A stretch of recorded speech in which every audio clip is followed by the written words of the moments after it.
الحمد لله الرحيم الرحمن، والصلاة والسلام على حبيب الرحمن وعلى آله وصحبه الزيان. الحمد لله الذي جمعنا وإياكم في حولية جليس الرحمن الذي هو ترجمة كاملة لوالده الحبيب شيخان.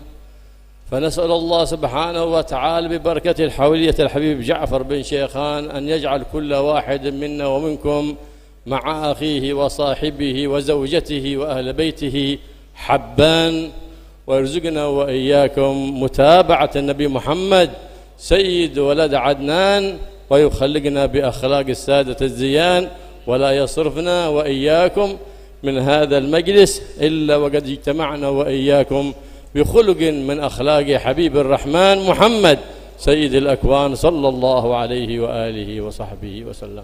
بسم الله الحمد لله والصلاة والسلام على رسول الله سيدنا محمد بن عبد الله وعلى آله وصحبه ومواله. Beliau Al-Habib Abdullah bin Abdurrahman Al-Muhdar memulai nasihat beliau dengan mengucapkan rasa syukur kepada Allah Subhanahu wa taala, Tuhan yang Maha Pengasih dan Maha Penyayang. Salawat dan salam kepada baginda agung Nabi besar Muhammad sallallahu alaihi wasallam, seorang kekasih daripada Allah Subhanahu wa taala yang juga memiliki sifat penyayang dari Allah Subhanahu wa taala. Dan alhamdulillah pada siang hari ini kita berkumpul dalam satu acara yang mulia, yaitu acara memperingati satu sosok yang merupakan sosok terjemah, sosok biografi daripada ayahanda beliau Al-Habib Ja'far, yang merupakan biografi langsung, contoh langsung yang bisa kita lihat yang menggambarkan bagaimana Al-Habib Syaikhan, yang mana mudah-mudahan barokah hadirnya kita pada siang hari ini Allah Subhanahu wa taala mengumpulkan kita bersama beliau, bersama keluarga beliau, bersama datuk-datuk beliau, dan mudah-mudahan selain Allah mengumpulkan kita, Allah Subhanahu wa taala memberikan rezeki anugerah kepada kita bisa mengikuti jalur-jalur datuk-datuk kita, jalur-jalur beliau dengan akhlak-akhlak beliau yang bersambung dengan akhlaknya Nabi besar Muhammad sallallahu alaihi wasallam, dan Allah mengeluarkan kita dari tempat ini dengan akhlak yang baik sebagaimana akhlak beliau-beliau. الوصية بالتقوى كثير من يوصي بها، لكن قليل في هذا الزمان هم المتقون، ومن ينصح كثر لكن قليل من إذا سمع النصيحة نزلها على نفسه، لكن كل ينظر بعينه للآخر وكأنه يبرئ نفسه ويتهم صاحبه.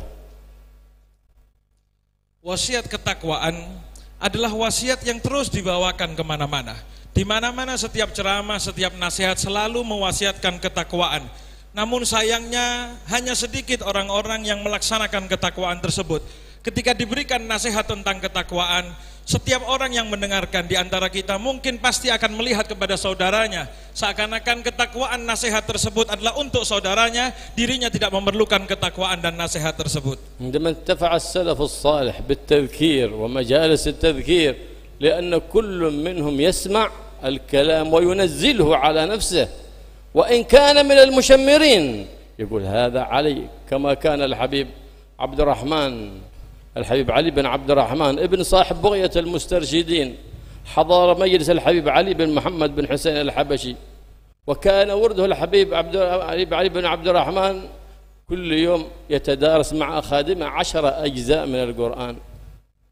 فلما سمع المذاكرة من الحبيب علي بن محمد بن حسين الحبشي يحث على تلاوة القرآن، فقال لخادمه بعد انتهاء المذاكرة شوف عمي علي يحث على تلاوة القرآن وينهى عن التقصير في أظن أنه يعنيني ويعنيك بهذا الكلام، فلا بد أن نحن نزيد في وردنا على 12 جزء، فلا بد نزيد على 10 إلى 12 جزء حتى نكون قد انتفعنا من هذا المجلس وخرجنا بالنصيحة.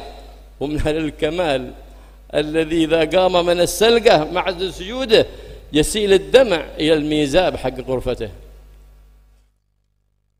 Setiap nasihat yang diberikan di hadapan kita, mungkin di antara kita selalu mengatakan bahwasanya nasihat tersebut adalah untuk orang lain. Namun kita lihat bagaimana salafun saleh, orang-orang pendahulu kita yang mulia, ketika mendengarkan nasihat, mereka akan merasa nasihat itu adalah ditujukan untuk dirinya. Bahkan ketika nasihat itu adalah nasihat yang diperuntukkan oleh sang penceramah kepada orang lain, mereka tetap menyangka bahwasanya ini nasihat yang diperuntukkan untuk diri saya. Kita lihat bagaimana Sahibul Bughyah, beliau mengatakan bahwasanya beliau Sahibul Bughyah pernah hadir di satu majelis yang di sana memberikan nasihat. Ibn Sahibul Bughyah, Habib Ali bin Abdurrahman, Ibn Sahibul Bughyah. Al-Habib Ali bin Abdurrahman, putra daripada Sahibul Bughyah. Beliau pernah hadir di satu majlis daripada majlisnya Al-Habib Ali bin Muhammad bin Husain Al-Habsyi. Ketika itu Al-Habib Ali bin Muhammad bin Husain Al-Habsyi, beliau memberikan nasihat kepada hadirin bahwasanya untuk memperbanyak membaca Al-Quran. Jangan hanya satu hari cukup dengan 10 juz ataupun beberapa juz saja dalam Al-Quran. Namun ketika itu beliau Al-Habib Ali bin Abdurrahman, putra daripada Sahibul Bughyah, ketika mendengar nasihat tersebut, selesai nasihat disampaikan, beliau mengatakan, sepertinya Al-Habib Ali bin Muhammad bin Husain Al-Habsyi menyindir saya karena saya selama ini hanya membaca 10 juz setiap harinya. Mari kita tingkatkan setiap harinya saya dan kawan-kawan saya harus membaca 12 juz sehari. Lihat, nasihat yang diperuntukkan untuk orang lain padahal beliau sudah melaksanakan dengan luar biasa, tetap beliau anggap nasihat tersebut untuk dirinya sehingga meningkatkan semangat beliau dalam ibadah kepada Allah Subhanahu wa taala. ربما قرأ أحدنا آية من القرآن ولم يفهم معناها ولم تؤثر في قلبه، ولكن سمع سيرة ومناقب أحد من أهل الله فهمها ووقعت الموقع من قلبه، لأن سيرتهم وحياتهم وكلامهم هو تفسير كلام الله سبحانه وتعالى، هو تفسير سيرة النبي محمد صلى الله عليه وعلى آله وصحبه وسلم. Mungkin di antara kita ketika membaca Al-Quran tidak memahami apa makna daripada ayat-ayat Al-Quran, tidak mampu mentadabburi makna-makna dalam ayat-ayat Al-Quran. Namun ketahuilah dengan hadir kepada dan mendengarkan biografi-biografi orang-orang ahlillah, kita mendengar cerita-cerita orang-orang soleh di dalam kekasih Allah Subhanahu wa taala, pasti akan masuk ke dalam hati-hati yang mungkin orang tidak mengenal Al-Quran dan arti Al-Quran, bahwasanya biografi beliau-beliau adalah tafsir daripada makna ayat-ayat Allah Subhanahu wa taala yang diperlihatkan oleh beliau-beliau dalam tindakan mereka. وكان السلف الصالح يترجم بعضهم لبعض، كل تلميذ ترجم لشيخه وكل ابن ترجم لأبيه، وهكذا آباء عن آباء، مريد عن شيخ إلى سيد المشايخ وسيد العلماء وسيد الآباء محمد صلى الله عليه وعلى آله وصحبه وسلم. كان سلفنا الصالح نسبهم سلسلة إسناد ما ينقطع أبد إلى النبي محمد صلى الله عليه وآله وصحبه وسلم. Salafun as-salih, mereka selalu mengajarkan bagaimana biografi para pendahulunya. Anak menulis daripada terjemah biografi orang tuanya yang mulia. Seorang murid menulis daripada biografi guru-gurunya yang mulia. Kemudian terus kepada guru-gurunya sampai kepada sang pemilik biografi sempurna, yaitu baginda agung Nabi besar Muhammad sallallahu alaihi wasallam. Sehingga nasab beliau-beliau adalah satu mata rantai emas yang tidak terputus kemuliaannya dari mereka sampai kepada datuknya Nabi Muhammad sallallahu alaihi wasallam. ما أحد منهم يعرف عن نفسه ولا يكتب السيرة الذاتية عن نفسه، أنا ابن فلان وفلان وشيخ فلان وفلان، يتباهى بنسبه وبمشاهده. لا، إنما أعمالهم وأخلاقهم تعرف بها أنسابهم بأفعالهم وسيرتهم ومخالطتهم، تعرف هي أنسابهم وهي علومهم. هكذا كان السلف الصالح رضي الله تعالى عنهم. Beliau-beliau para pendahulu kita yang mulia tidak pernah ada yang membanggakan dirinya menulis biografi dirinya kemudian merasa bahwasanya dirinya adalah orang yang sesuai dengan nasabnya, sesuai dengan datuk-datuknya atau sesuai dengan guru-gurunya. Namun mereka tulis biografi guru-gurunya, kemudian mereka tunjukkan dengan amalnya apakah amal mereka sesuai dengan apa yang mereka tulis daripada biografi gurunya. Kemudian mereka tunjukkan bagaimana perbuatannya, ibadah mereka sesuai atau tidak dengan guru-gurunya, dan ternyata itulah yang membuat mereka selalu bersemangat untuk bisa meniru daripada guru-guru yang sampai kepada Allah Subhanahu wa taala. دخل بعض الحبايب إلى دكان يريد أن يشتري شيء، فإذا في الدكان شخص يعرفه أنه عالم وابن الحبيب فلان، فقال لصاحب الدكان الله الله في فلان، شوفوا ابن فلان وهذا من العلماء الأخيار. فترك البيع والشراء من ذلك الدكان. قال ما لك؟ قال إنما نشتري بأموالنا ولا نشتري بأحسابنا وأنسابنا وديننا. Sebagian ulama atau orang saleh masuk ke sebagian toko untuk membeli sesuatu keperluan di dalam toko tersebut. Ketika beliau masuk ke dalam toko tersebut, sebagian daripada orang yang ada di toko tersebut mengatakan kepada penjualnya, hati-hati, yang sekarang masuk membeli adalah orang alim, ini beliau adalah orang soleh, beliau orang yang luar biasa, beliau yang istimewa. Maka ketika mendengar perkataan seperti itu, mereka marah sambil keluar daripada toko tersebut seraya mengatakan, kami membeli, masuk ke dalam toko ini untuk membeli dengan harta kami, bukan dengan keilmuan kami, bukan dengan nasab kami, bukan dengan kesolehan kami, karena itu bukan untuk membeli dunia. بخلق واحد يترقى الإنسان مع الله سبحانه وتعالى، لكن الأذكار تسهل على كل أحد، الأوراد تسهل على كل أحد، وما بدأ رأينا ولي صار وليا بكثرة الأذكار وكثرة القيام والصيام، لا، إنما بمخالفة النفس. قال صلى الله عليه وسلم وهو راجع من غزوة أحد وسيوف الصحابة تقطر دم، قال رجعنا من الجهاد الأصغر إلى الجهاد الأكبر. قال وما الجهاد الأكبر يا رسول الله؟ قال جهاد النفس، إرغام النفس على ما تكرهه، هذا هو من كظم غيظ، من عفو عن شخص تقدر على إيذائه، عفوت عنه، ذاك يرقيك مقام عالي عند الله سبحانه وتعالى. قال رسول الله صلى الله عليه وسلم ما من جرعة أعظم أجرا عند الله سبحانه وتعالى من جرعة غيظ يكظمها العبد ابتغاء مرضات الله سبحانه وتعالى. بهذه الأخلاق تعلو المقامات عند الله. وأما كثرة الأوراد مع اتباع الأهواء والشهوات قليل ثمرتها. قال الله سبحانه وتعالى في القرآن العظيم ولا تستوي الحسنة ولا السيئة. هل يستوي الذين يكسبون الحسنات والذين يكسبون؟ لا، ما يستوون عند الله. ادفع بالتي هي أحسن، ولا تدفع بالسيئة، ادفع بالتي هي حسن، فإذا الذي بينك وبينه عداوة كأنه ولي حميم، صديق حميم. Beliau melanjutkan bahwasanya dengan akhlak yang mulia, seseorang akan mencapai derajat yang mulia di sisi Allah Subhanahu wa taala. Memang benar wirid akan menjadikan orang baik, tapi tidak bisa dengan wirid saja orang akan menjadi mulia di hadapan Allah Subhanahu wa taala. Wirid tanpa melawan hawa nafsu, tanpa memulai dengan akhlak yang baik akan menjadi wirid yang sia-sia di hadapan Allah Subhanahu wa taala. Ketahuilah Rasulullah sallallahu alaihi wasallam ketika perang dari satu peperangan yang begitu besar, Rasulullah sallallahu alaihi wasallam menghadap kepada sahabat dan seraya mengatakan, kita pulang daripada jihad yang kecil menuju jihad yang lebih besar.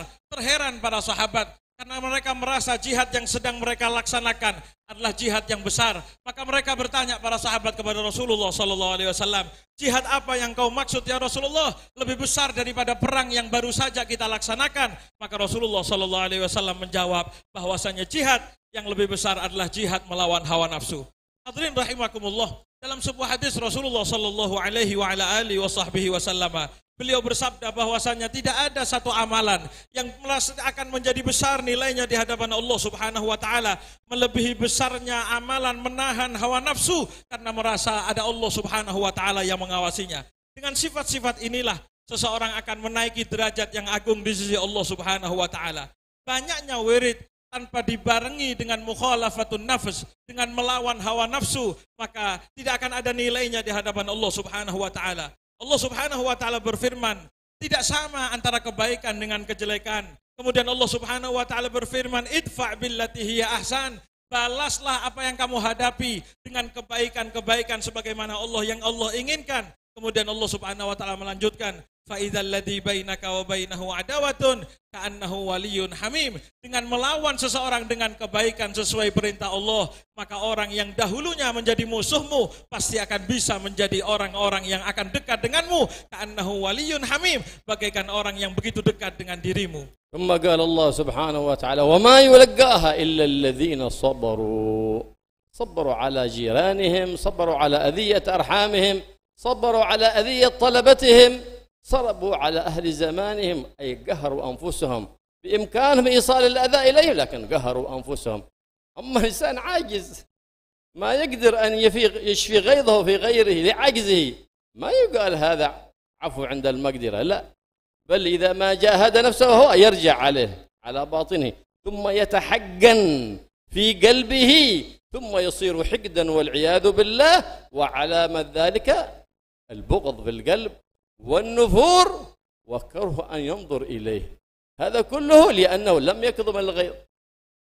وما يلقاها إلا الذين صبروا، ما يتلقى الأنوار والأسرار إلا بالمصابرة والمكابدة.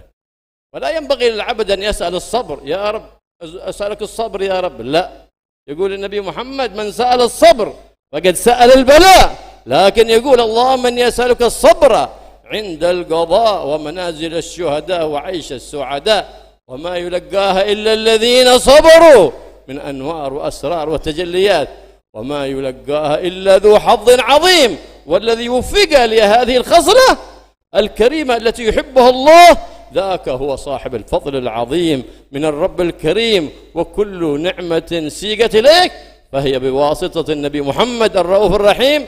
فالله يخلينا عن كل صفة ذميمة ويحلينا بكل صفة حميدة كريمة، ويرزقنا وإياكم كمال المحبة للنبي وكمال المتابعة للنبي وكمال المحبة لأهل بيت النبي محمد وأصحابه يا رب العالمين. ويجعل في هذه الحولية إن شاء الله الخير والبركة، ما ننصرف وإياكم إلا بذنوب مغفورة وحاجات مقضية. تعود بركة هذه الحولية علينا وعلى أولادنا وعلى أهل بيتنا وعلى الأمة جمع، وأهل إندونيسيا كلهم، وأهل المشرق وأهل المغرب وأهل اليمن وأهل الحرمين الشريفين. تعيد على هذه البركات، تنزل ترتفع البليات والأذيات والفيروسات، وتنزل الرحمات والبركات ببركة النبي محمد سيد السادات يا رب العالمين. تدعى علينا وإليكم حوليات مرات وكرات، خيرات ومسارات، ونحن وإياكم في أتم الصحات وأتم العافيات بجاه النبي محمد سيد السادات، إنه على ما يشاء قدير بإجابة جدير. وصلى الله على سيدنا محمد النبي وآله وصحبه وسلم، والحمد لله رب العالمين.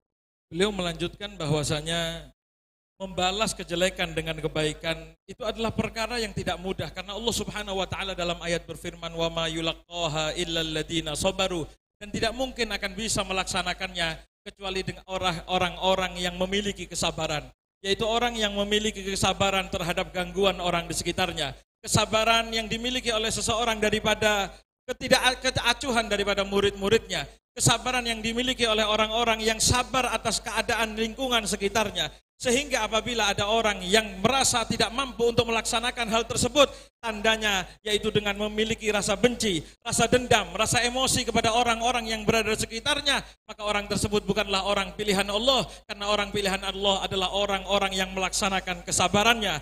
Bahkan dalam sebuah hadis Rasulullah sallallahu alaihi wasallam, beliau bersabda, memang jangan pernah kalian meminta kesabaran, karena siapa yang meminta kesabaran berarti ia meminta cobaan dari Allah Subhanahu wa taala. Namun ketika datang kesabaran, Rasulullah sallallahu alaihi wasallam mencontohkan dalam doanya, Allahumma inni as'aluka sabra indal qada. Ya Allah, aku meminta kepadamu kesabaran ketika harus menghadapi sesuatu yang tidak enak, ketika menghadapi sesuatu yang mungkin aku tidak sabar, aku meminta kesabaran darimu ya Allah. Itulah doa Nabi Muhammad sallallahu alaihi wasallam. Dan ketahuilah ma'asyiral hadirin rahimakumullah, beliau mengatakan bahwasannya nikmat yang Allah berikan kepada kita seluruhnya, kesabaran, nikmat apapun juga semuanya adalah biwasitah dengan perantara Nabi besar Muhammad sallallahu alaihi wasallam. Semoga dengan hadirnya kita pada siang hari ini, Allah Subhanahu wa taala sambungkan kita dengan pendahulu kita yang leluhur, yang mudah-mudahan beliau tutup doanya yang kita aminkan. Mudah-mudahan Allah Subhanahu wa taala mengabulkan segala hajat kita. Amin amin